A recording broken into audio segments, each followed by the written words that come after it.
Muy buenas a todos, ¿cómo andan? Les doy la bienvenida a Historias para un Café. Tratar de comprender la mente humana no es fácil. Por algo es necesario hacer una carrera especialmente para eso e incluso así hay muchas cosas que no entendemos. La psicología es un campo científico complicado, uno que sigue evolucionando hasta nuestros días, y si bien la psicología fue fundada en Alemania por Wilhelm Wundt en 1879 como un campo de estudio experimental independiente, pero hay otro nombre que está atado a esta ciencia, quizás el que todos piensan cuando se habla de psicología, Sigmund Freud. En este video vamos a conocer más sobre su vida, el psicoanálisis y sus teorías. Sigmund Freud nació el 6 de mayo de 1856 en Freiberg, una ciudad alemana, hijo de un comerciante de lana y una joven vivaz de 21 años. Tenía 2 hermanastros por parte de su padre y otros 6 hermanos. Sus padres tenían una diferencia de edad de 20 años. Freud recibió una educación tradicional judía, aunque no fue judío practicante. En 1860, cuando Freud tenía unos 3 años, su familia se trasladó a Leipzig y un año después se mudó a Viena, ciudad en la que Freud se quedaría prácticamente toda su vida. Sus padres atravesaron malos momentos económicos, pero siempre se preocuparon de la educación de su hijo. Sigmund Freud era un buen estudiante que, en 1873, con 17 años, consiguió una plaza en la Escuela de Medicina de la Universidad de Viena, algo que no era tan sencillo en esos momentos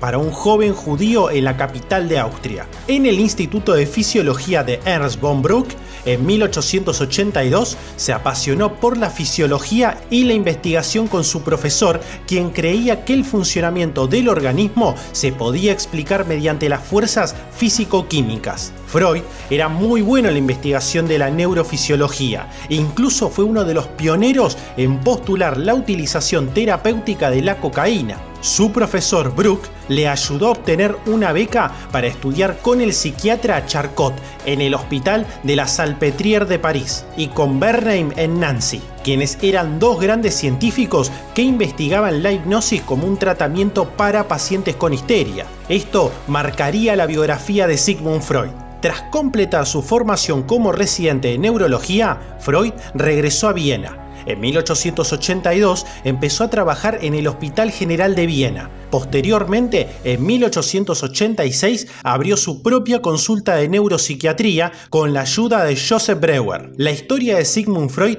empieza con el Dr. Joseph Breuer, una de las grandes influencias de Freud. Breuer tuvo una paciente, Anna O., quien fue la cuidadora principal de su padre enfermo durante gran parte de su vida. Cuando falleció su padre, Anna O. empezó a mostrar una serie de síntomas extraños que iban desde el rechazo a la comida hasta las parálisis parciales, pasando por alucinaciones visuales. Después de las exploraciones médicas correspondientes, se determinó que dichos síntomas, a pesar de parecer físicos, no tenían ninguna causa orgánica demostrable. Otro de los síntomas mostrados por la paciente eran fantasías infantiloides, cambios drásticos de estado de ánimo e intentos de quitarse la vida. Breuer diagnosticó el caso de histeria. 11 años después, Breuer y su ayudante Freud volcaron su teoría de la histeria en un libro. La teoría explicaba que la histeria se consideraba resultado de un trauma que no podía ser aceptado por la persona que lo había sufrido. Las emociones que desataría esa situación traumática quedaban reprimidas y se expresaban mediante síntomas conductuales o físicos. En dichos casos, cuando el paciente llegaba a entender y aceptar el trauma y origen de los síntomas, estos desaparecían. La paciente Anna O. iba mejorando poco a poco sus síntomas con el tratamiento de Breuer, pero la paciente parecía estar enamorándose de él. Entonces, por cuestiones personales, Breuer tuvo que interrumpir el tratamiento. Más tarde, Freud llegó hasta el fondo de la cuestión, postulando abiertamente que, tras la neurosis histéricas, había un deseo sexual. Ese mismo año, contrajo matrimonio con su prometida Martha Bernays. Con ella tuvo 5 hijos, entre ellos Anna Freud. En 1889 asistió al primer Congreso Internacional de Hipnotismo. Freud estaba cada vez más enfocado en las enfermedades de los nervios y el autoanálisis. Entre 1895 y el 1900, Freud abandonó la hipnosis y la catarsis y desarrolló una nueva técnica, la asociación libre. Dicha técnica consistía en animar a las pacientes a verbalizar cualquier producto de la mente, sin censura. Con ella mejoraban los síntomas de las pacientes con histeria. Otro de los eventos más importantes de la biografía de Sigmund Freud fue en 1899, cuando se publicó una de sus obras más relevantes, La interpretación de los sueños, iniciando así una disciplina teórica y práctica en torno a la mente humana, el psicoanálisis. El psicoanálisis es una corriente de la psicología que se basa en teorías sobre la mente humana. Esta teoría ofrece un modelo de funcionamiento de la mente y una terapia basada en ese modelo. El psicoanálisis parte de la idea de que tenemos una gran parte de la mente que es inconsciente y sigue con las partes de la identidad, el yo, el ello y el superyo. Sigmund Freud desarrolló el método psicoanalítico que consiste en provocar la liberación de lo reprimido para que pueda ir a la conciencia. El principal procedimiento del método psicoanalítico de Freud es el método de las asociaciones libres. Este método se basa en la idea de que la actividad psíquica está influenciada por impulsos inconscientes y preconscientes. Consiste en dejar vagar la mente libremente y explicar todo lo que venga a la conciencia.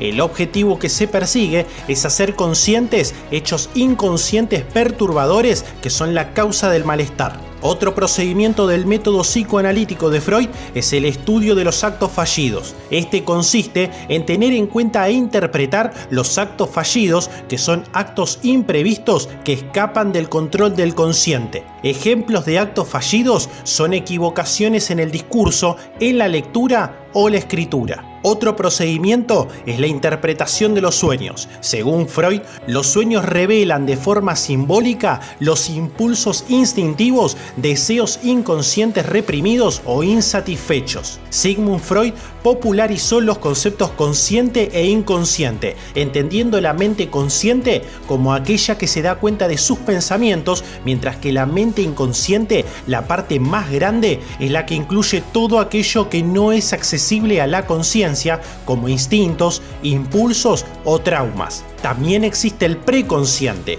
aquello que somos capaces de recordar, es decir, lo que podemos traer a la conciencia. El inconsciente psicológico es el punto de partida de la teoría de Freud.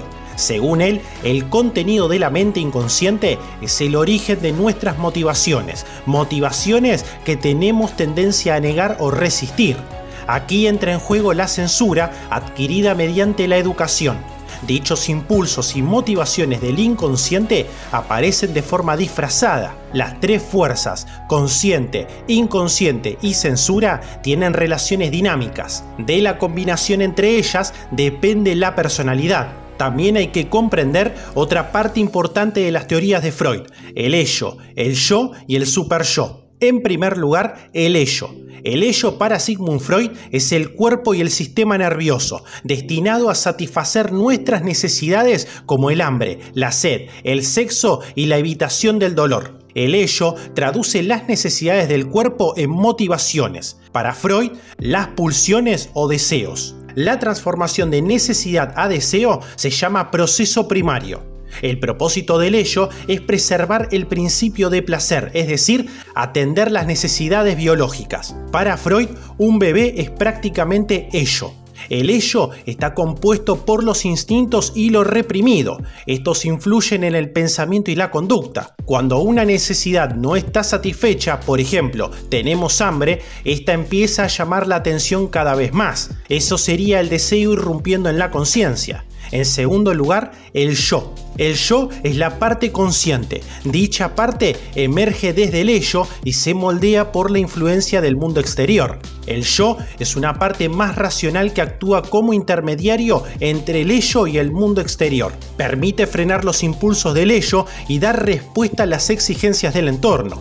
Según Sigmund Freud, el yo se rige por el principio de realidad, que tiene como objetivo que la conducta de la persona se adapte al medio. El yo decide si satisface o no los impulsos del ello. Cuando el yo no satisface los impulsos del ello, se genera la represión. Por último, el superyo.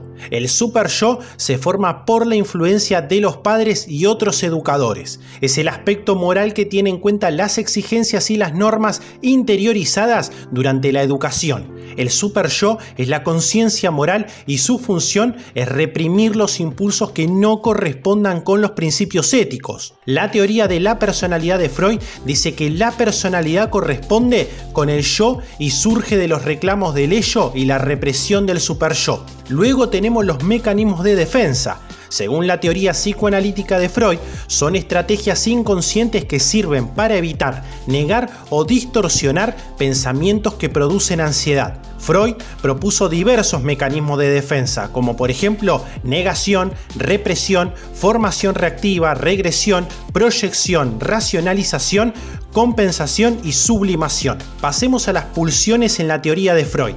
Estas son las tensiones debidas a las necesidades del ello que ejercen presión para que se actúe. Distingue dos instintos básicos y opuestos. Por un lado, Eros, la pulsión de vida o instinto de amor. Esta pulsión tiene como objetivo garantizar la supervivencia, generar uniones y satisfacer las necesidades. Busca el placer y obtener gratificación. Por otro lado, Thanatos, pulsión de muerte o instinto de destrucción.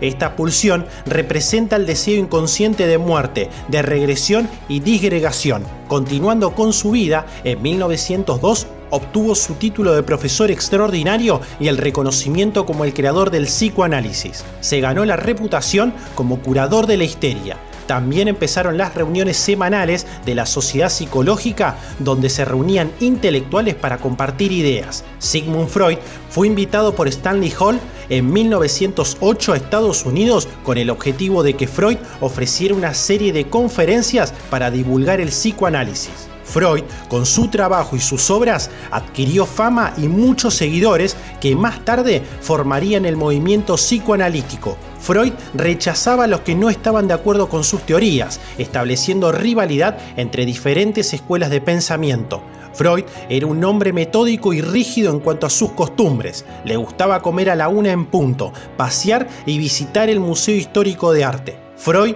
desarrolló cáncer maxilobucal, motivo por el cual fue operado hasta en 33 ocasiones. Dicha enfermedad le provocaba dificultades auditivas y le afectaba en la capacidad del habla. Sin embargo, continuó trabajando y escribiendo durante toda su vida. Viena era una ciudad católica, por lo que las teorías sobre la sexualidad de Freud supusieron un gran escándalo. Sin embargo, no fue eso lo que le impulsó a marcharse justo antes de la Segunda Guerra Mundial, sino la poca seguridad que ofrecía Viena para los judíos. Fue entonces cuando Freud, convencido gracias a Marie Bonaparte, emigró a Inglaterra, instalándose en Londres. Finalmente, Sigmund Freud falleció en Londres el 23 de septiembre de 1939 del cáncer que se le había diagnosticado en 1923. Su legado sigue vigente hasta la actualidad. Anna Freud, su hija, continuó sus estudios y sus teorías sobre la psicología infantil. Y además fue una reconocida psicoanalista, especialmente en el campo del desarrollo psicológico. Espero que el video haya sido útil para conocer más acerca de la vida de Sigmund Freud. De ser así, te agradecería que puedas dejar un pulgar arriba y suscribirte, que ayuda a que el canal siga creciendo. Esto ha sido Historias para un Café y nos veremos pronto. Hasta luego.